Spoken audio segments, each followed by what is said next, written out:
No vídeo de hoje eu quero te ensinar um passo a passo prático para você se tornar uma pessoa mais segura e confiante, para você desenvolver a sua autoconfiança, tudo baseado na ciência mais atual, mas em uma linguagem que qualquer pessoa consegue entender. E sempre que eu falo sobre autoconfiança, eu lembro da história de um ex-aluno meu. 10 anos atrás, mais ou menos, eu estava dando aula na pós-graduação.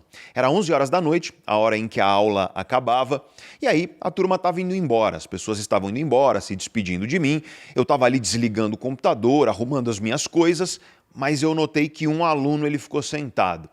O cara estava esperando todo mundo ir embora. E, quando você é professor há tanto tempo quanto eu, você sabe, se o aluno ficou na sala de aula depois que todos foram embora, especialmente às 11 horas da noite, é porque ele queria falar sobre alguma coisa, uma coisa que ele não queria que as outras pessoas ouvissem, evidentemente. E, dito e feito, todo mundo foi embora, esse cara pegou uma cadeira, puxou, botou do meu lado, sentou e falou: "Professor, eu queria conversar sobre um tema que não tem tão a ver assim com a aula, mas que está travando a minha carreira.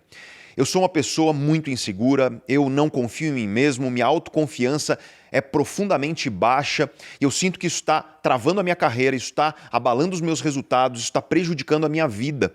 Eu sinto que essa falta de autoconfiança está destruindo meus planos, destruindo meus sonhos. Eu queria saber o que eu posso fazer para me tornar uma pessoa mais autoconfiante." E aí eu usei o meu conhecimento para fazer algumas perguntas estratégicas para ele. E com base nessas perguntas e com tudo que ele me respondeu, eu percebi que esse meu aluno, ele estava fazendo praticamente tudo, a cartilha de tudo que destrói a sua autoconfiança. E foi esse bate-papo que eu tive com esse meu ex-aluno que eu quero ter com você agora.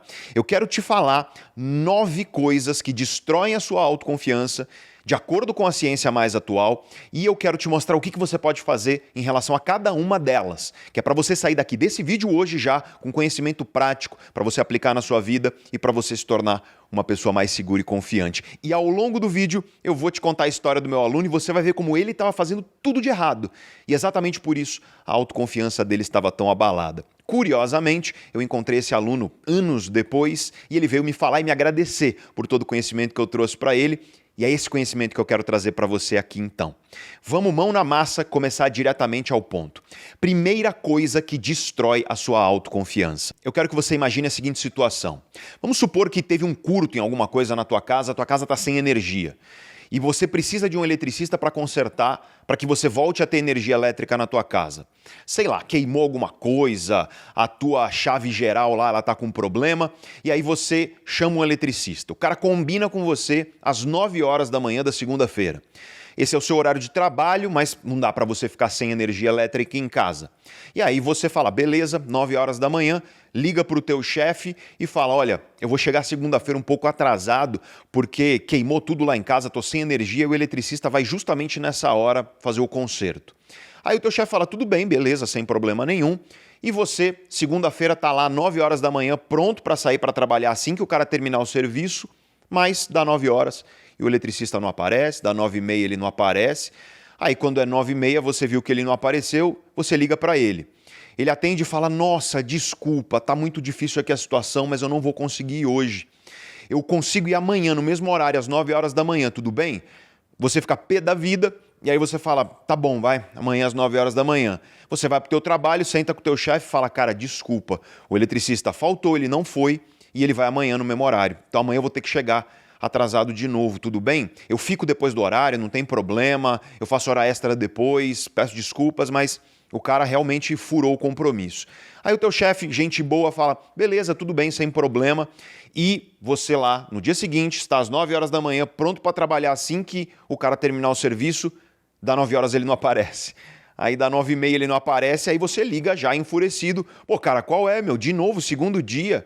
E aí o eletricista fala, nossa, desculpa, eu estava com um problema, tá difícil aqui a situação, mas eu consigo ir amanhã. Aí você fica muito bravo e fala, cara, eu já cheguei 2 dias atrasado no trabalho para te esperar. Não dá. Então amanhã, se você vier, tem que ser fora do horário comercial. Eu chego do trabalho às 18 horas, então amanhã você consegue estar aqui 18h30, 6h30 da tarde? Aí o cara fala assim, sem falta eu vou estar aí amanhã, 6h30 da tarde. Aí beleza. Dia seguinte você vai trabalhar, chega na tua casa depois do serviço, dá 18h30, cadê o eletricista? Ele não apareceu. Aí dá 19 horas, você já pega o telefone, liga pro cara e fala, cara, qual é? E aí ele fala para você a mesma coisa. Ah, tá muito difícil aqui a situação, eu não consigo e tudo mais, eu posso ir outro dia? E a pergunta que eu te faço é, você confia que esse cara vai aparecer no próximo dia? Você tem confiança ainda nesse sujeito depois que ele furou 3 vezes com você, te prejudicando ao longo dessas 3 vezes e te prometendo que na próxima seria diferente? Dependendo de como você é, aliás, já na segunda ou terceira vez você já não teria mais confiança e você teria chamado outro eletricista, certo? Pois bem, eis aqui algo que destrói a sua autoconfiança. Porque se vindo de outras pessoas, uma promessa não cumprida faz você perder a confiança nessa pessoa, ora, por que você acha que é diferente quando você promete uma coisa para si mesmo? Para pensar. Você promete para si mesmo que vai começar uma coisa e não começa. Você promete para si mesmo que vai mudar alguma coisa na tua vida e você não começa. Ou às vezes você faz o que a maioria das pessoas faz, que é você começar e aí enquanto você está ali empolgado, você cumpre aquilo que você prometeu para si mesmo, mas rapidinho a empolgação vai embora. E quando a empolgação vai embora, você não consegue manter constância. E aí você fura a promessa que você fez de mudança para você mesmo. Vale para tudo. Vale para mudanças na tua vida profissional, vale para mudanças na tua vida intelectual, coisas que você prometeu que iria estudar e aí você não consegue, vale para a tua saúde. Quantos de vocês aí não prometem perder peso, ir para academia com regularidade, alguma coisa em relação à sua saúde? Enfim, para todas as esferas da vida. Eu quero que você entenda que a primeira coisa que destrói a sua autoconfiança é justamente você fazer promessas para si mesmo que você não cumpre. Tal como, se outras pessoas fizessem isso com você, você perderia a confiança nelas, saiba que isso acontece com você. A cada promessa que você faz para si mesmo e você não cumpre, você está corroendo e destruindo a tua autoconfiança. Talvez você já tenha feito tanto isso na tua vida que você meio que habituou e acha normal e não percebe que, ainda que num nível inconsciente, cada vez menos você confia em si mesmo, cada vez menos você é seguro consigo mesmo, cada vez menos você valoriza a capacidade que você tem de realizar as coisas e, portanto, cada vez mais você se enxerga como uma pessoa incapaz. Muitas vezes eu quero ressaltar, não é uma coisa consciente. Muitas vezes o que acontece simplesmente é que aos pouquinhos você vai destruindo a tua autoconfiança e aí chega um momento em que você olha no espelho e você simplesmente não enxerga que você é uma pessoa capaz de realizar aquilo que precisa ser realizado. Essa capacidade de realizar aquilo que precisa ser realizado, ou seja, a confiança que você tem na sua competência de realizar as coisas, tem um nome na ciência, é autoeficácia. E a autoeficácia é um dos principais elementos da sua autoconfiança. Quando você promete para si mesmo e não cumpre, você destrói sua autoeficácia, e com isso você destrói a sua autoconfiança por consequência. Então, o que você tem que fazer a respeito disso? Você tem que parar de prometer coisas para si mesmo que você não vai cumprir. Você tem que começar a levar as promessas que você faz para si mesmo tão a sério quanto as promessas que você faz para as outras pessoas. E você tem que parar de depender tanto da empolgação momentânea e da motivação momentânea e começar a depender mais do seu comprometimento com aquilo que você quer realizar. Por quê? Porque quando você acorda de vez em quando sem vontade de trabalhar, vamos supor que você trabalha numa empresa e que você, como a maioria de nós, você tem seus boletos para pagar e, portanto, você não é uma pessoa que pode simplesmente faltar quando bem entender no teu trabalho. Vamos supor, então, que dado que você depende do seu trabalho para o seu sustento, você precisa dele para que você consiga sobreviver. Pois bem, vai ter dia que você vai acordar sem vontade de trabalhar, não vai? É normal, é natural. Eu acordo, todo mundo acorda. Aquele dia que você acorda e fala, nossa, tudo que eu queria era ficar aqui na cama. Ou então tudo que eu queria era ir lá para o meu sofá e dar uma descansada porque eu estou cansado hoje. A tua vontade, o teu desejo é descansar. O teu desejo não é ir trabalhar. Só que o que você faz? Você levanta e vai. Por quê? Porque é uma obrigação. Porque se você depende daquilo para a tua sobrevivência, ora, você não vai depender da empolgação para fazer. A empolgação importa pouco, o compromisso importa muito. E essa é a questão fundamental. Se você está fazendo promessas para si mesmo que você não cumpre, é porque você está dependendo mais da motivação e da empolgação momentânea e você está dependendo menos do comprometimento que você tem com aquilo que você quer construir. Você está dependendo de emoções passageiras. E o ponto é esse. Se você depende de empolgação e motivação são fortemente baseadas nas suas emoções. São processos emocionais. E emoção, gente, mesmo você sendo a pessoa mais equilibrada do mundo, emoção oscila. Você vai ter altos e baixos emocionais naturalmente na sua vida. Veja só a lógica da coisa. Se você depende de empolgação e motivação para fazer o que precisa ser feito, e dado que empolgação e motivação são processos emocionais, e que processos emocionais oscilam, isso significa que quando você depende de motivação e de empolgação, você está dependendo de uma coisa que oscila. Você está dependendo de uma coisa que não tem constância por si só. Emoção, motivação, empolgação não possuem constância. É impossível você ter constância de motivação e de empolgação. E aí o que acontece? Você promete para si mesmo e você não cumpre. Quando cumpre é porque você está empolgado ou motivado. Aí vai embora a motivação e a empolgação e você para de cumprir. Então o que você tem que fazer é começar a fazer as coisas com a mesma lógica de alguém que acorda para trabalhar e vai. Quando? Quando a pessoa depende daquilo para sobreviver. Por quê? Porque se você precisa fazer alguma coisa para si mesmo e você promete, é porque você depende daquilo para se tornar a pessoa que você quer se tornar. E isso é importante. Você tem que encarar que isso é importante para você viver como você quer viver. Para você conquistar teus sonhos, para você executar seus planos e se tornar a pessoa que você quer se tornar. Leva isso com seriedade e para de depender daquilo que oscila, daquilo que é passageiro, daquilo que é efêmero, daquilo que é fogo de palha, que é motivação e emoção, que é motivação e empolgação. E começa a fazer as coisas baseado no comprometimento que você tem com a vida que você quer construir. Se você adotar essa estratégia, eu te garanto, você vai começar a furar menos as promessas que você tem consigo mesmo. Por quê? Porque eu repito, a cada promessa que você faz para si mesmo e não cumpre, a tua autoconfiança está sendo destruída, ela está sendo abalada. Só que aí, o contrário disso tem um efeito oposto. A cada promessa que você faz para si mesmo e você cumpre, isso significa que você está construindo a tua autoconfiança aos poucos. Só que aqui eu quero te dar uma dica muito prática. Toma cuidado com o tamanho da promessa que você faz para você mesmo. Porque quando você faz promessas grandiosas demais, que são difíceis de cumprir, a probabilidade de você furar essa promessa é muito maior. Então dê passos curtos e firmes. Eu quero deixar isso muito claro para você. A ciência sobre mudança de comportamento e de hábitos, ela é muito, muito clara. Eu estou falando de décadas de pesquisa científica. Se você quer mudanças duradouras, faça com passos curtos e firmes. Porque se você promete, sabe, aquelas pessoas que dá a louca na pessoa, ela tá empolgadaça porque viu um vídeo no YouTube, ela tá empolgadaça porque assistiu alguma coisa motivadora, ela fala, essa semana, a pessoa, eu quero deixar claro, essa pessoa tá sedentária há anos ou meses. E aí ela fala, essa semana eu vou todo dia na academia e a partir de agora eu vou todo dia na academia. 7 vezes por semana eu vou na academia e eu vou treinar de manhã e à tarde. Cara, olha o tamanho dessa promessa. Tudo bem, a pessoa está empolgadaça por causa do vídeo lá que ela viu, alguma coisa que motivou ela. Só que você acha que essa empolgação vai durar? Qual vai ser a durabilidade disso? Evidentemente, essa pessoa, ela talvez até faça 1, 2 semanas, mas ela vai descontinuar esse comportamento e isso nunca vai virar um hábito na vida dela. Então, dica prática para você. Faça planos que sejam executáveis nos dias em que você não está tão bem. Olha, essa dica é muito importante. Faça planos que sejam executáveis no dia em que você não está bem. Você não tem que basear os seus planos em quando você está bem, quando você está empolgado. Porque o que dita se você vai ou não conquistar a vida que você deseja, não é o que você faz quando você está bem, não é o que você faz quando você está empolgado.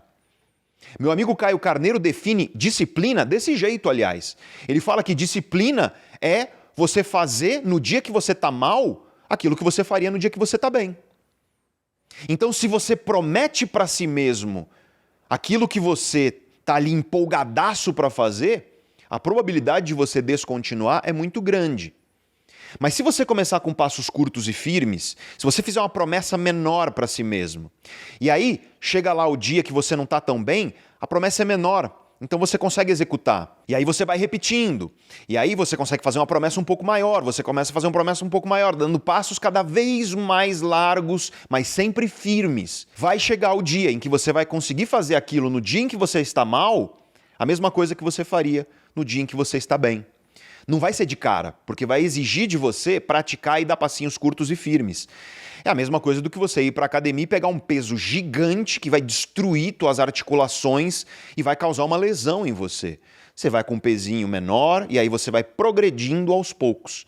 Com mudança de comportamento é a mesma coisa. Então, a dica prática que eu te dou é essa.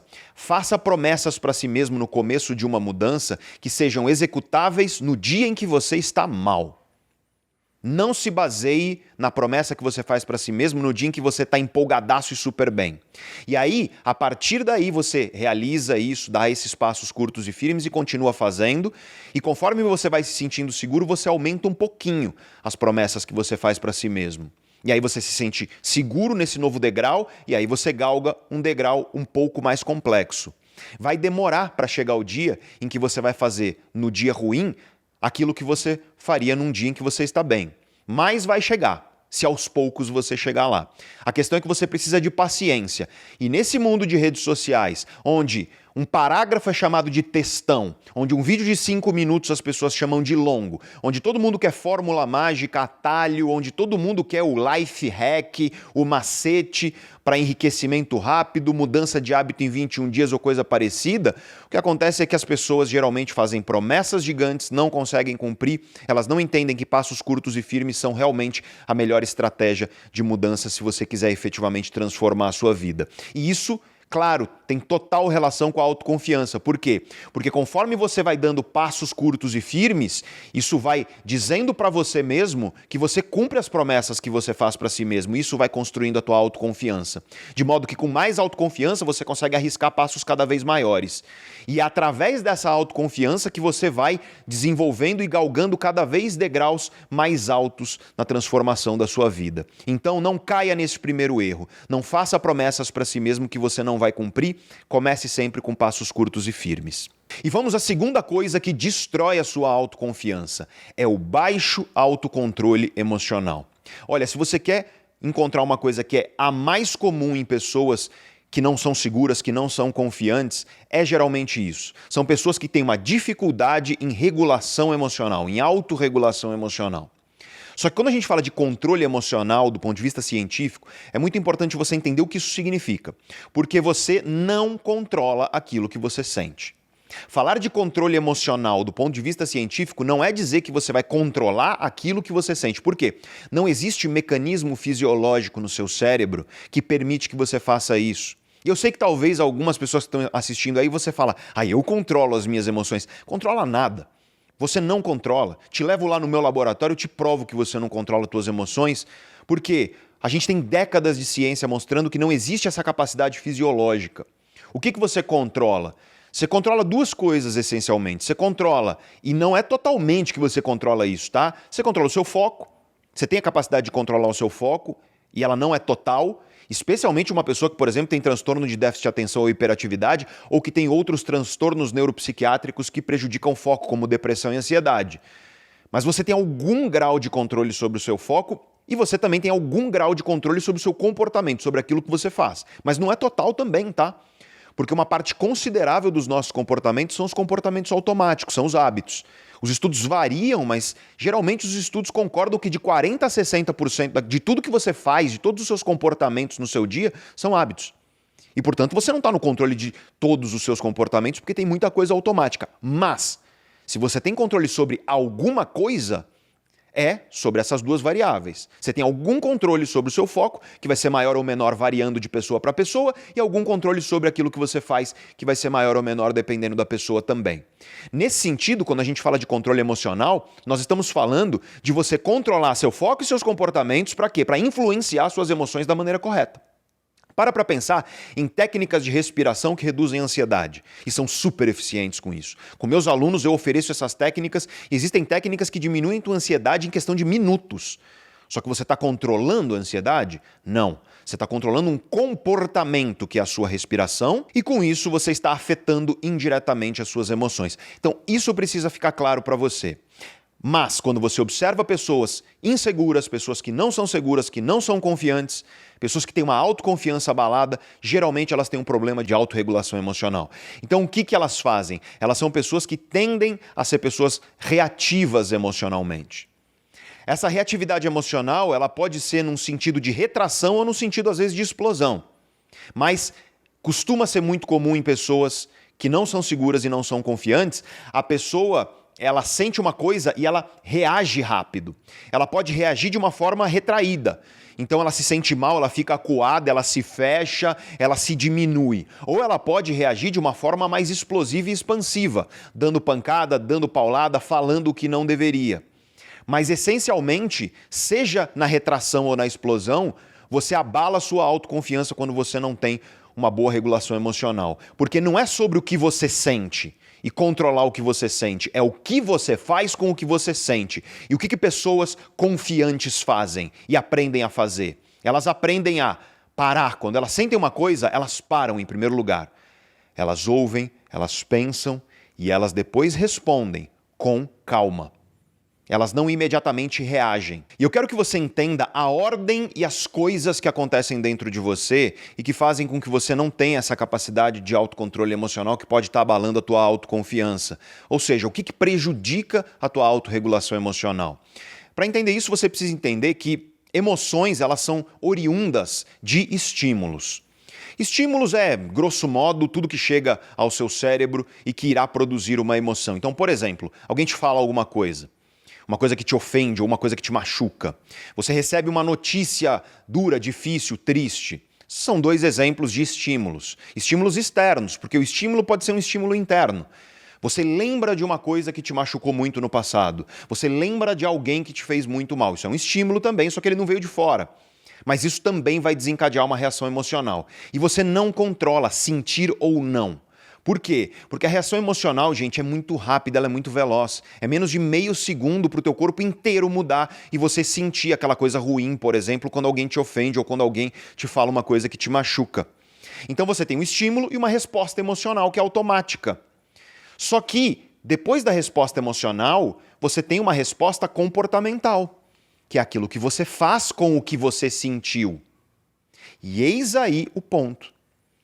O teu controle, ele está naquilo que você faz com o que você sente. Você não controla o que você sente, você controla o que você faz com o que você sente.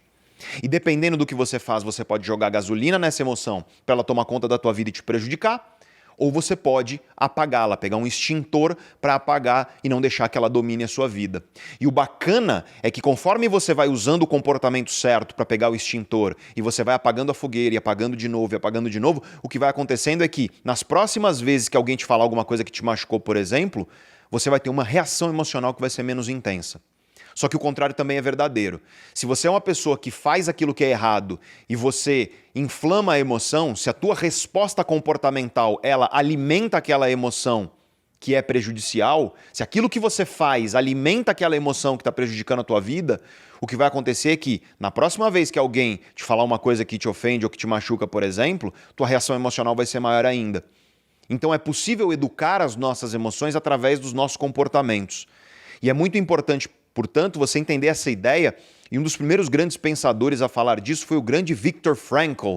Ele tem um livro chamado Em Busca de Sentido, também traduzido às vezes como O Sentido da Vida, e nesse livro ele traz uma ideia muito importante que geralmente ela é resumida em uma citação.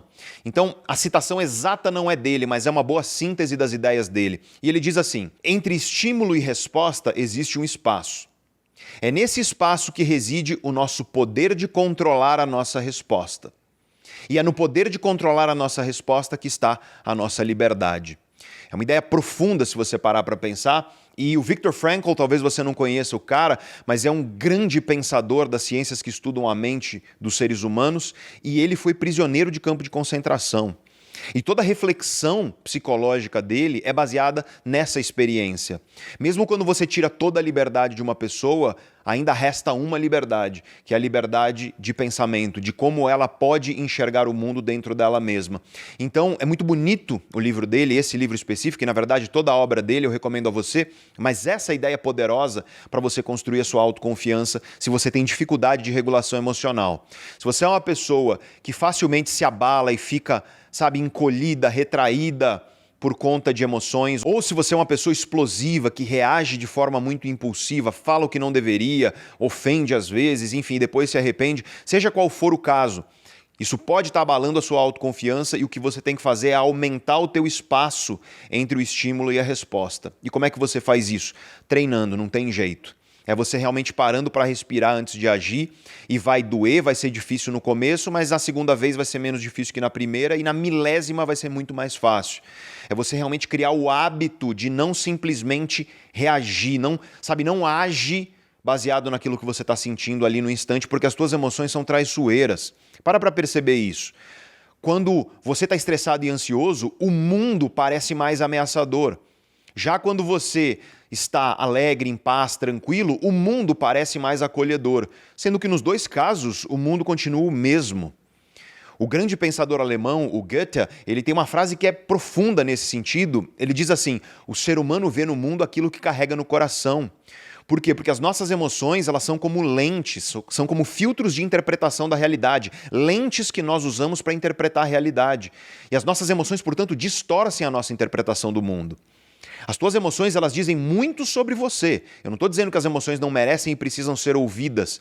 Precisam sim, porque muito do que as nossas emoções dizem é importante.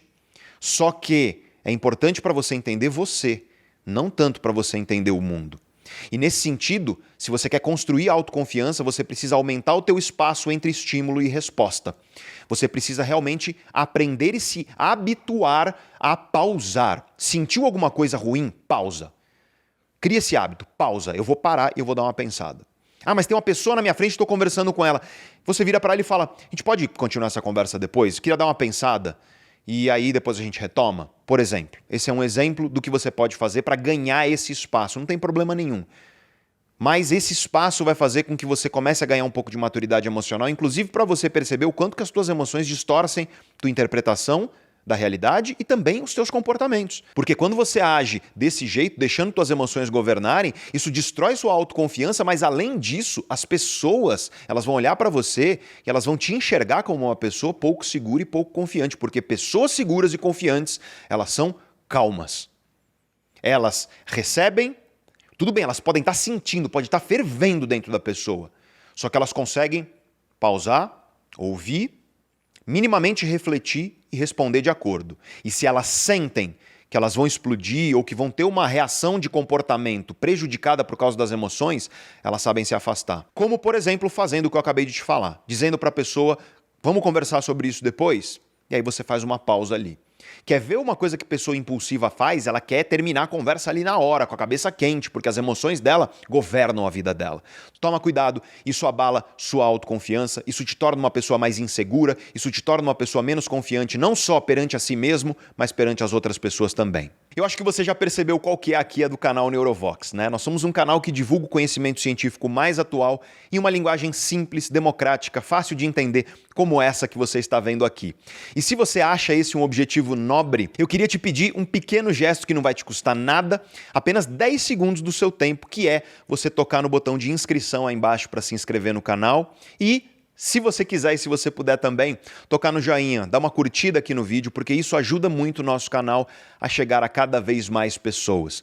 Nós vivemos em um mundo onde cada vez mais vídeo curto de 1 minuto e meio, é a tiktokização da vida, isso está acontecendo cada vez mais. Então vídeos longos como esse, de conhecimento sólido, eles acabam tendo um pouco de dificuldade. Esse pequeno gesto seu de se inscrever no canal e de curtir o vídeo, ele ajuda demais a gente a conseguir chegar a mais pessoas. É graças a esse gesto que a gente já chegou a quase 3 milhões de inscritos aqui no momento da gravação desse vídeo e é graças a esse gesto que nós conseguiremos chegar a cada vez mais pessoas. Se você puder e se você quiser, claro, se inscrever aqui no canal, eu agradeço do fundo do meu coração. O coração do professor aqui vai se encher de alegria por saber que você está inscrito aqui no canal. E se você já é inscrito, aí você pode tocar no botão de inscrição e ativar o sininho para você receber as notificações quando nós publicarmos algum vídeo, porque isso também nos ajuda bastante.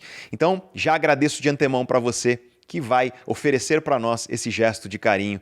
Eu sou muito grato a você que se inscreveu aqui no canal e que já é inscrito no canal. Mas vamos voltar para o tema do nosso vídeo. A terceira coisa que destrói a sua autoconfiança tem nome na ciência e o nome é desamparo aprendido. Deixa eu te explicar o desamparo aprendido com base nos estudos originais que descobriram esse fenômeno, que foram estudos feitos nos anos 60, capitaneados por um grande cientista chamado Martin Seligman. um grande estudioso da mente humana, hoje em dia uma das grandes autoridades no mundo quando o assunto é a ciência da felicidade, da prosperidade emocional humana.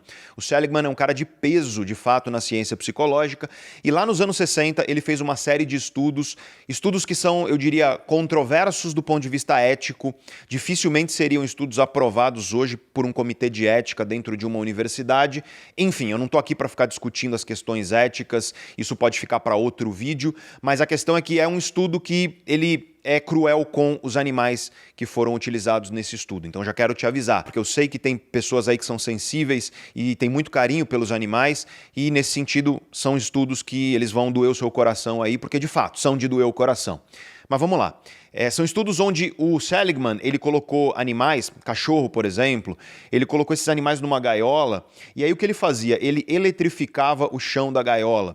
Claro que não era um negócio excruciante de dor, né, evidentemente, mas doía, esse é o ponto, tá? E aí, basicamente, tinha algumas gaiolas onde metade do chão era eletrificado e a outra metade não.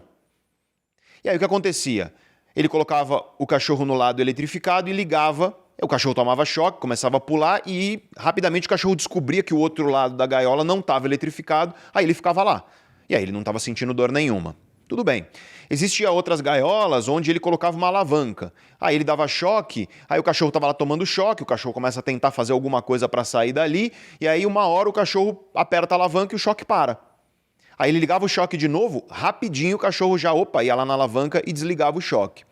Então o que acontece? Nessas situações, ele dava para o animal a possibilidade de controle para ele encerrar aquela dor, para ele encerrar aquela dificuldade. Só que aí o que ele fez, e isso é a grande crueldade no fim das contas do estudo, é colocar alguns animais numa gaiola onde o chão ficava eletrificado e não importa o que o animal fizesse, ia dar choque nele. Não importa o que ele fizesse. Tá? Puxava a alavanca, ia para o outro lado, não adianta, ele ficava tomando choque. E aí o que acontecia depois de um tempo com esses animais? Chegava uma hora que eles paravam de tentar sair da gaiola, deitavam no chão tomando choque e ficavam lá aguentando o choque. E aí vinha a segunda fase do experimento. Ele tirava o cachorro dessa gaiola e aí ele colocava esse cachorro na gaiola onde havia o controle. Então, por exemplo, a gaiola onde tinha metade eletrificado e metade não. Então eu quero que você entenda a lógica, tá? Esse cachorro ele passou um bom tempo numa gaiola onde não tinha o que ele fizesse e ele ia continuar tomando choque.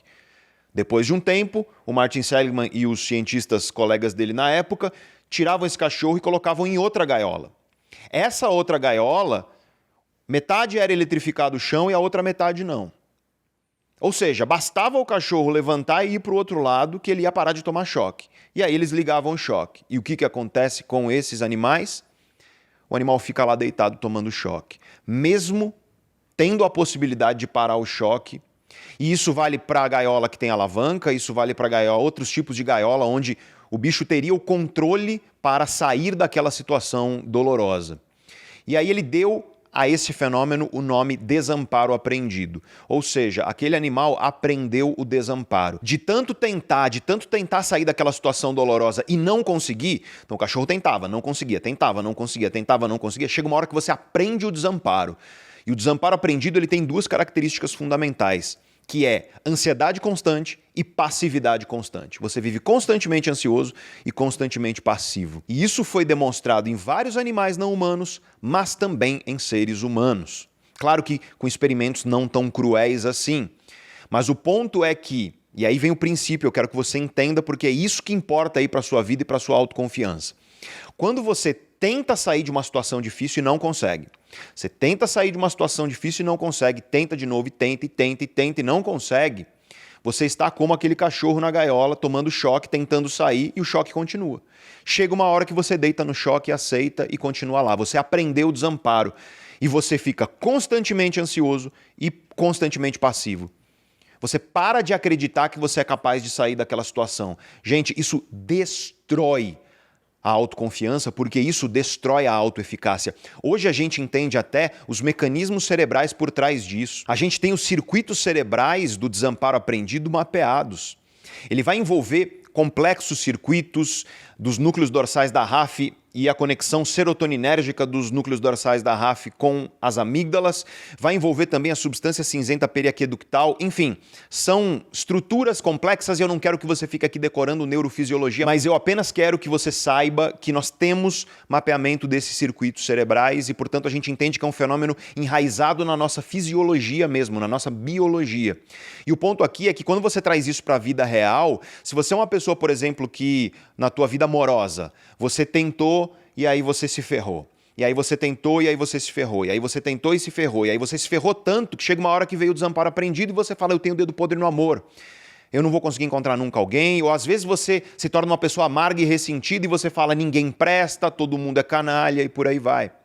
Outro exemplo é na carreira. Se você está tentando mudar a tua carreira, a tua vida financeira, e aí você tenta e não consegue, tenta e não consegue, tenta e não consegue, você é como o cachorro lá tomando choque. Chega uma hora que você deita no choque e fala, não tem por que eu tentar mais. E aí você aprende o desamparo e você para de tentar.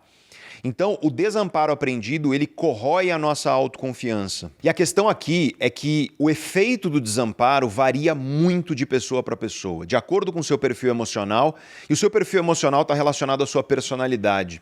Personalidade é aquilo que governa os padrões da nossa vida, tá? Ciência da personalidade estuda os padrões de comportamento, os padrões emocionais, os padrões de pensamento cognitivos, enfim. Ciência da personalidade é um dos campos científicos mais importantes de se estudar se você quer entender a natureza humana, e a tua personalidade, ela diz muito como que vai ser o grau de desamparo na sua vida. Então tem algumas pessoas que elas tentam e falham, e elas não precisam tentar e falhar muito, que elas já desamparam. Então o desamparo é muito mais provável nessas pessoas e varia com a personalidade. E tem pessoas que precisam tentar e falhar muito mais para desamparar. Vai depender da tua personalidade. É importante você saber disso. Mas o fato é que chega uma hora que de tanto tentar e falhar, você desampara. E aí você vai ficar passivo e você vai viver ansioso. Como é que você quebra o desamparo? Só tem um jeito bem conhecido pela ciência, que é você voltar a sentir que você tem controle sobre a sua vida. Pessoas confiantes e seguras, elas têm uma mentalidade protagonista. Elas sentem que estão no controle da vida delas. É claro que você nunca vai estar no controle de tudo. E aqui eu quero remeter a algo que é muito anterior à ciência. Por exemplo, o budismo ou então o estoicismo.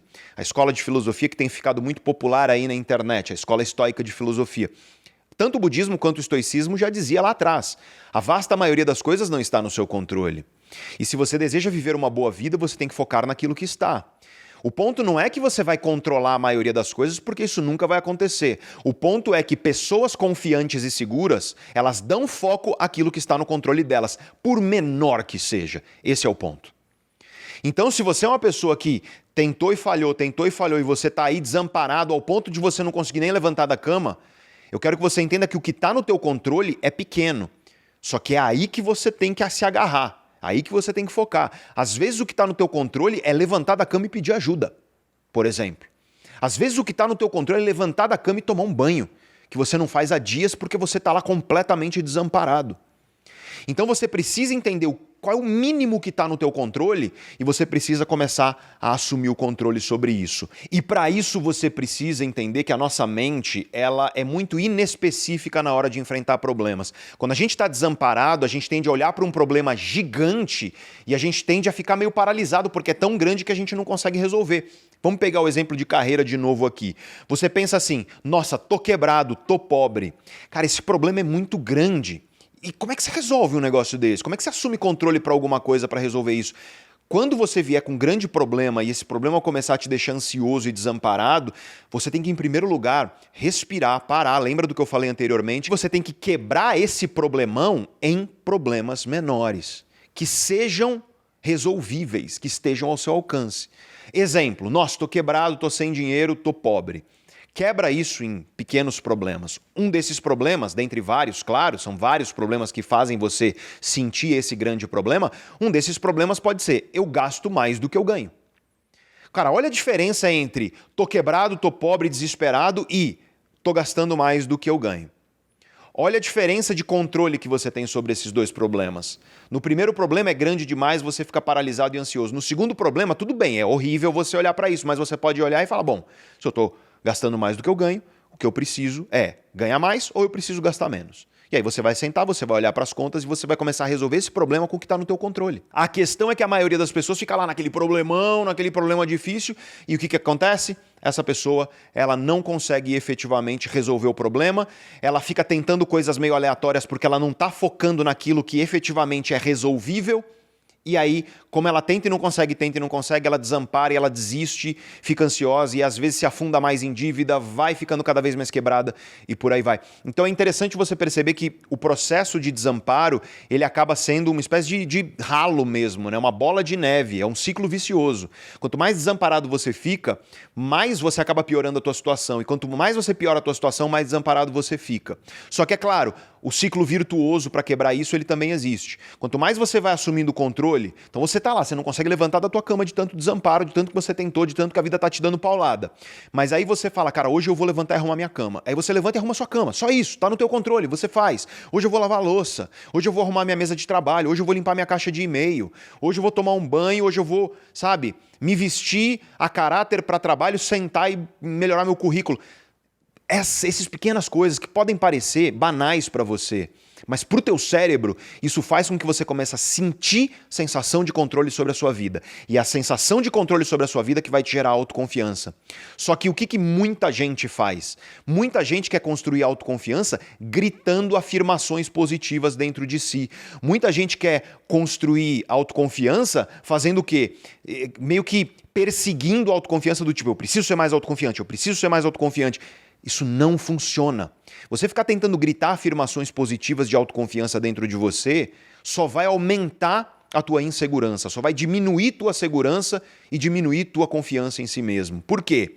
Porque existe um negócio que ficou famoso aí num livro, que é um livro muito legal, aliás, chamado A Sutil Arte de Ligar o F. Não vou falar para o YouTube não prejudicar aqui o nosso vídeo, mas nesse livro, o Mark Manson, um dos primeiros capítulos, se não me falha a memória, se não foi o primeiro, ele fala sobre a lei do efeito reverso, que também pode ser traduzida para o português como lei do esforço reverso, que é basicamente assim, quanto mais você tenta se sentir melhor, pior você se sente. Quanto mais você tenta parecer seguro, menos seguro você parece. Ou seja, quanto mais você tenta construir uma experiência positiva e você fica lá brigando com uma experiência negativa dentro de você, mais negativo você fica. Então vamos supor que você está inseguro, vamos supor que a tua autoconfiança está baixa. Aí você assiste o vídeo no YouTube, eu dei uma pesquisada antes de gravar esse vídeo aqui, preparar esse roteiro. Nossa, o que tem de afirmações positivas para a sua autoconfiança ou coisa do tipo por aí é impressionante. Aí você está lá, inseguro, desamparado por algum motivo, com dificuldade de regulação emocional, você fez um monte de promessa para si mesmo que você não cumpriu e isso também promove desamparo aprendido dentro de você. E aí você fica, eu preciso ser autoconfiante, eu preciso ser autoconfiante, eu preciso ser autoconfiante, eu preciso confiar em mim mesmo, eu preciso ser seguro.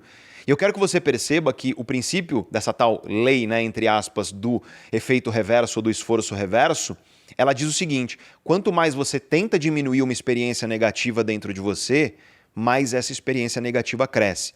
Quero deixar claro que não existe esse nome na ciência, tá? Lei do esforço reverso ou lei do efeito reverso. Na ciência isso tem outro nome.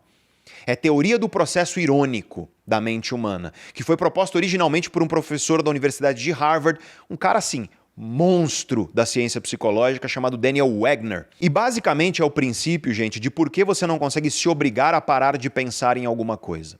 Por que você não consegue se obrigar a parar de pensar em alguma coisa? Quer ver? Não pensa num urso polar. E você provavelmente pensou no diabo do urso polar agora. Então existe um processo que é chamado de processo irônico pelo Daniel Wegner, porque quanto mais você tenta parar de pensar em algo, mais isso se torna maior na sua mente.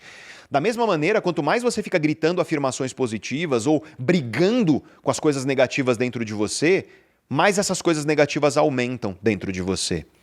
Então é um paradoxo no fim das contas. Por quê? Porque eu quero que você entenda isso. A experiência de você ficar tentando brigar com uma coisa negativa, a experiência de você buscar algo positivo, ela é negativa. Esse é o ponto. Já a experiência de você aceitar uma coisa negativa e aprender com ela é uma experiência positiva. E não é à toa que desde o budismo, passando pelo estoicismo e hoje a ciência mais atual, ela nos ensina sobre o desapego. E a importância do desapego. É claro que eu não vou mergulhar aqui nesse vídeo sobre a ciência do desapego. Se você se interessa por isso, deixa um comentário aí embaixo. E aí, se bastante gente comentar, em um vídeo futuro eu trago o passo a passo da ciência do desapego para você realmente saber desapegar e com isso construir. Porque esse é o ponto. Se você está lá desamparado e tem pensamentos negativos, se você está duvidando de si mesmo, se você está inseguro, em vez de você ficar brigando com essa insegurança, sempre querendo, desejando uma coisa que você não tem, que é ser seguro, se em vez disso você aceitar a sua insegurança e você focar no que está no seu controle para que você se torne uma pessoa mais segura, que é isso que eu acabei de falar, o que está no teu controle? O que está no teu controle que você pode fazer, que vai trazer, e aí vem a palavra de ordem, que vai trazer resultado. Porque sabe qual é o melhor remédio para você ser uma pessoa mais autoconfiante? Resultado. É você assumir o controle das coisas e você ter resultados positivos com isso. E quando a gente fala de resultado, nesse mundo de redes sociais, a maioria das pessoas pensa assim, nossa, você está falando do quê? Você está falando de resultados grandiosos, né? É o cara que aparece no Instagram com o resultado da academia, com aquele corpo no shape invejável. É aquela pessoa que no resultado financeiro está de Lamborghini. É aquele cara que no resultado profissional ele virou presidente da empresa. É aquele cara que no resultado de empreendedorismo ele vendeu a empresa dele por 1 bilhão. Não é disso que eu estou falando, gente. É claro que resultados grandiosos, eles reforçam a nossa autoconfiança. Mas eu quero que você entenda que quando eu estou falando de resultado aqui, para você elevar a tua autoconfiança, eu estou falando de resultado daquilo que está no teu controle. Então, por exemplo, vou dar o exemplo extremo, que é da pessoa que não consegue levantar da cama e tomar banho porque ela está completamente desamparada. O fato dela levantar e tomar um banho, isso é uma pequena coisa que ela exerce um controle sobre aquilo que vai trazer uma sensação de maior autoconfiança. Por quê? Porque ela teve um pequeno resultado, que foi conseguir superar aquela dificuldade que estava no controle dela. E claro que quando a gente vai indo para um nível mais saudável do dia a dia, a pergunta que eu faço para você é o que você pode controlar? O que está no teu controle aí que você pode fazer, que você sabe que você pode fazer amanhã para melhorar a tua vida, para se tornar a pessoa que você precisa se tornar, para conquistar os resultados que você deseja? Mas qual que é o controle agora, pequeno, passo curto e firme, que você pode amanhã já fazer e que vai fazer com que você se sinta mais no comando da sua vida e mais perto do resultado grandioso que você quer lá na frente. Porque não tem problema em você ter um resultado grandioso que você deseja lá na frente, mas o teu foco tem que ser no controle que você tem daquilo que está no teu alcance para você se aproximar desse resultado grandioso que você quer lá na frente. Então é muito importante você entender que o melhor remédio para construir autoconfiança são resultados que não são necessariamente grandes, você vai dando passos curtos e firmes e aí passos cada vez mais largos. Então, quando você fala de carreira, você vai dando passos curtos e firmes e isso vai trazendo resultado. E não precisa ser um resultado grandioso, é aos poucos o resultado. Você vai se tornando um profissional melhor, você vai sendo mais reconhecido aos poucos, e aí isso vai te dando autoconfiança, porque resultado alimenta a tua autoconfiança. Nada cala a boca das vozes que duvidam de você mais do que resultado. Nada. E eu estou falando tanto da sua voz, dentro de você que duvida de você mesmo, quanto da voz das outras pessoas.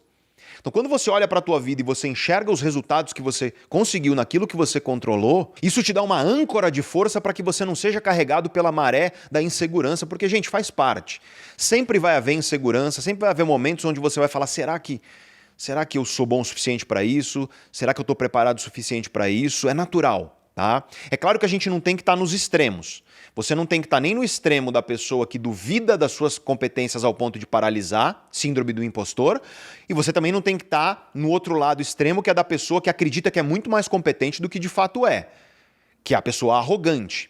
Na ciência tem um nome isso que é efeito Dunning-Kruger. Eu tenho um vídeo aqui no canal onde eu falo sobre isso, chamado Por que os idiotas se acham incríveis. Porque os estudos científicos mostram que pode acontecer isso. Mas é natural, quando você não está nesses extremos, que de vez em quando você duvide de si mesmo. Todo mundo duvida de si mesmo. Só que quando você vai conquistando resultados, você tem uma âncora. Os teus resultados, eles te prendem e não deixam que essa maré de insegurança te leve. Então é muito importante você entender essa estratégia. Controle aquilo que está no seu controle, por menor que seja. Pode parecer banal, mas controla. Assume o controle. O que você pode fazer que está no teu alcance agora, que você pode fazer hoje ou amanhã para você estar mais próximo da vida que você quer construir? Faça isso. Passos curtos e firmes. Quando você se sentir seguro com esse passo curto e firme, dá um passo um pouco mais largo. E aí, o resultado disso vai te dar mais confiança. E aí você vai dando passos cada vez maiores. E isso vai fazer com que a tua autoconfiança seja construída de uma forma que é saudável, duradoura e realista.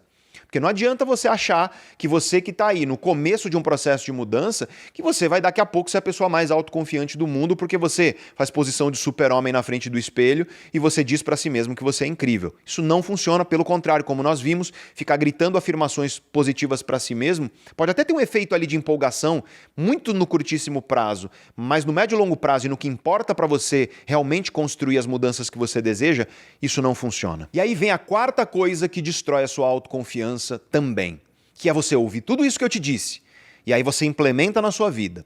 Você começa a fazer o esforço para controlar o que está no teu alcance, só que você faz o esforço errado, do jeito errado, com a estratégia errada, na direção errada. E deixa eu dar um exemplo de carreira que é muito, muito comum. Quando a pessoa ela quer crescer profissionalmente e crescer financeiramente, o que a maioria das pessoas costuma achar que tem que fazer? A pessoa acha que ela tem que ter capacitação técnica para crescer na carreira e crescer financeiramente. A pessoa acha que ela vai criar um diferencial se capacitando tecnicamente. E olha, deixa eu te deixar muito claro isso. Recentemente eu publiquei um vídeo aqui no canal, um vídeo chamado "Sem isso você não cresce na vida". E nesse vídeo eu falei exatamente isso que eu vou te falar agora. Se você acha que competência técnica, que capacitação técnica vai trazer um diferencial em termos de carreira e em termos de resultado financeiro na sua vida, você está enganado. Porque os estudos são claros a esse respeito. Não é isso que traz diferencial. Capacitação técnica é o que te leva de ruim, de zero, a ok. É o que te nivela por baixo no mercado de trabalho. Porque o diferencial mesmo são outras competências, não as competências técnicas. São competências que nós chamamos de competências comportamentais. E mesmo que você esteja numa profissão que ela é tecnicamente específica, engenheiros, você trabalha na área de finanças, por exemplo, saiba que a competência técnica ela te nivela por baixo e o que te diferencia é a competência comportamental. Exemplo de competências comportamentais: comunicação e persuasão. Para pensar nisso. Vamos supor que você, do ponto de vista de habilidade técnica, você é nota 10. Vamos supor, tá? Só que a tua comunicação e capacidade de persuasão é nota 2. E aí eu te pergunto, para o mundo, qual é a tua nota? É 2, não é 10. Pode ser que você seja 10, mas você não é capaz de comunicar e de mostrar isso ao mundo? Então você é nota 2. E comunicação e persuasão são competências comportamentais. Aliás, tem uma terceira competência diretamente associada à comunicação e persuasão, que é negociação. Cara, se você não sabe negociar por si mesmo, primeiro, você não vai conseguir desenvolver a tua carreira, porque você não vai conseguir negociar por salários melhores e mesmo que você seja um empreendedor, você não vai conseguir negociar com o teu cliente ou com a tua equipe para quê? Para que você obtenha resultados cada vez melhores. Então veja que competências comportamentais são o que alavanca, o que escala a tua carreira de fato. Competências comportamentais como liderança, como gestão eficiente de pessoas, competências comportamentais como inteligência emocional aplicada aos negócios, autocontrole emocional que eu falei no começo, resiliência, capacidade de você se manter forte mesmo enfrentando os maiores desafios, e não importa se você é um empreendedor que quer liderar teu próprio negócio rumo ao sucesso ou se você é alguém que quer crescer dentro de uma empresa. Não importa, você precisa de competências comportamentais bem desenvolvidas. Não importa se você é um empreendedor e a tua empresa é só você, porque você vai precisar lidar com pessoas, teu cliente, teu fornecedor, negociar, comunicar, persuadir. E quando a tua empresa crescer, você vai precisar liderar uma equipe, fazer com que aquelas pessoas estejam unidas rumo ao mesmo objetivo para todo mundo crescer junto e o teu negócio crescer. E se você está dentro de uma empresa e quer crescer, você vai precisar desenvolver capacidades de liderança, pensamento estratégico. E tudo isso é competência comportamental. E tem estudo que mostra que no Brasil a maioria das empresas tem vagas altamente qualificadas, abertas, que elas não conseguem preencher porque não conseguem encontrar profissionais com competências comportamentais para aquela vaga. E eu estou falando de vagas altamente qualificadas, que pagam 5, 10, 20, 30 mil reais. Estão disponíveis e as empresas não conseguem preencher. É porque falta capacitação técnica? Não, é porque falta competência comportamental. E não é à toa que também tem estudo que mostra que 9 entre 10 empresas contratam a pessoa pela competência técnica, mas demitem por quê? Pela competência comportamental. E por que eu estou falando isso aqui nesse vídeo? Autoconfiança profissional, para você ser um profissional autoconfiante, crescer na tua carreira, ter o reconhecimento financeiro que você deseja para conquistar a vida que você quer. Aí você faz o quê? Você ouve tudo isso que eu disse, aí você vai lá no que está no teu controle e você busca capacitação técnica, e capacitação técnica, capacitação técnica, e aí você não consegue crescer na carreira. Você não consegue ter os resultados que você deseja financeiros. E você vai tentando e não vai conseguindo, vai tentando e não vai conseguindo, o que vai acontecer? O desamparo vai se instalar. E aí você vai falar, puta, não tem jeito, não vou conseguir crescer, não vou conseguir chegar lá. Só que o que aconteceu aqui é o erro que eu falei anteriormente. Você ouviu tudo que eu disse, mas você fez o esforço errado, com a estratégia errada, na direção errada, do jeito errado.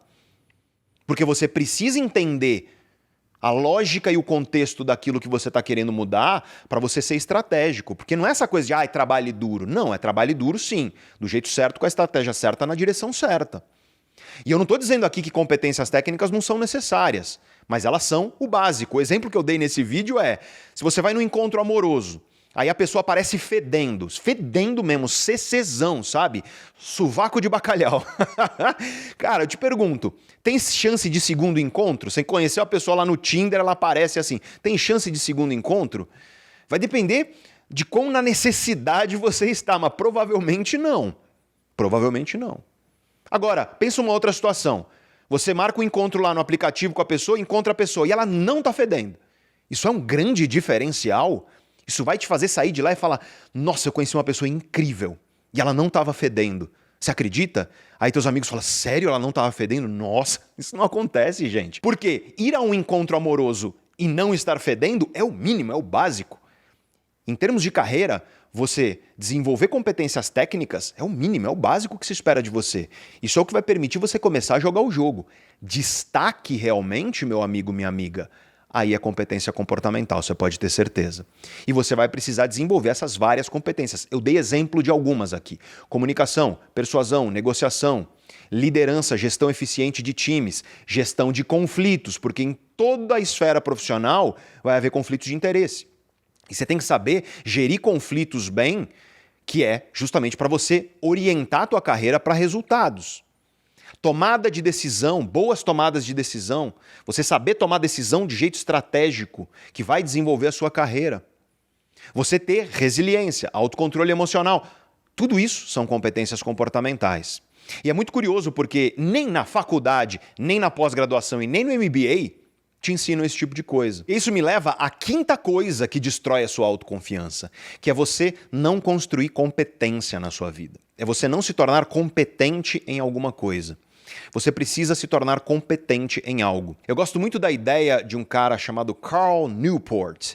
E ele diz o seguinte, seja tão bom ao ponto de que é impossível que você seja ignorado. E, infelizmente, a gente não aprende isso nem na faculdade, nem na pós-graduação, nem no MBA. Porque faculdade pós-MBA costuma focar onde? Competência técnica, capacitação técnica. Tem uma outra exceção por aí?